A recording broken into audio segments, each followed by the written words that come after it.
எல்லாம் அந்நிய பாஷையெல்லாம் படிச்சீங்களா? எனக்கு ஒன்றும் தெரியாது, நீங்கள் ஹிந்தி பேசுதிய, எனக்கு தமிழே ஒழுங்கா தெரியல. சரி, ஹிந்தியில் ஒரு பாட்டு பாடுவீங்களா தலைவரை? ஹிந்தியில் ஒரு பாட்டு பாடுவீங்களா? ஆ, உங்களுக்கு எந்த ஊர்? பங்களாதேஷா? பங்களாதேஷா? வெஸ்ட் பெங்கால் வேற, பங்களாதேஷ் வேறையா? எல்லாம் வேற வேற இல்லையா? பார்த்தீங்களா, நீங்கள் இந்தியாவில் மொத்தம் சிட்டியாச்சு, நாங்கள் தான் ஒரு இடம் சிட்டல.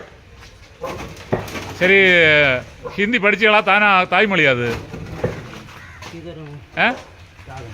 தாய்மொழியா ஹிந்தி? ஹிந்தி படிச்சீங்களா? ஓ, பங்காளியா? பங்காளி பாஷை தெரியும் இல்லையா? பங்காளி தெரியும், ஹிந்தி தெரியும், அப்போ 2 மொழி படித்தாச்சு.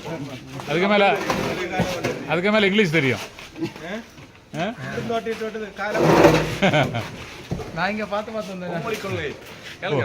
ஆ, சரி.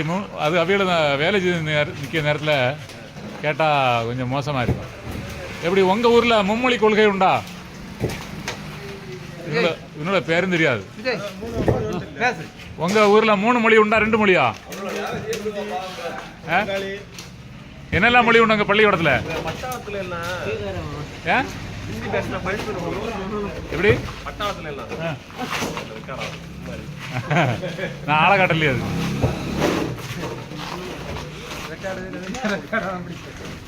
சரி, என்ன செய்ய, நம்ம தமிழர்கள் எல்லாம் வேலை செய்ய மடிச்சு பங்காளிகள் எல்லாம் நல்ல உழைப்பாளி ஆகியாச்சு. நம்ம தமிழர்கள் எல்லாம் வெளிநாட்டில் போயிடந்து பாடுபடுவான், அங்கே செய்ய மாட்டான். நம்ம ஊரில் செய்ய மாட்டான். வெளிநாட்டில் போயிடந்து எவ்வளோ வேணாலும் கஷ்டப்படுவான். அப்படி தானே பங்காளிகளே?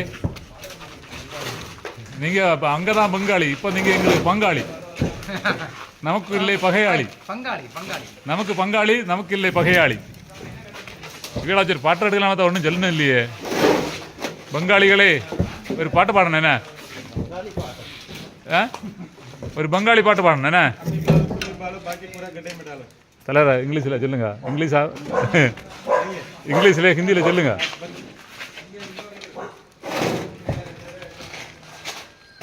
ஒன்றும் விட்டு சொல்லியானோ இல்லையே பங்காளிகள்? முடிஞ்சா வேலை செய்யணும் இல்லை? கெட்டிக்காரன் இல்லையா? தெரியாது. உங்களை காட்டலாமா? வேண்டாம், பார்த்தீங்களா? சரி, பார்ப்போம். சரி, எண்ணெய் எல்லாம் சரியா இருக்குமா பங்காளிகளே? எண்ணெய் சரியில்லைன்னா உங்களை தான் பிடிப்பேன் என்ன? சரி, இப்படி சொல்லுங்க. ஏய் மாஸ்டர், இப்படி சொல்லு. ஓகே.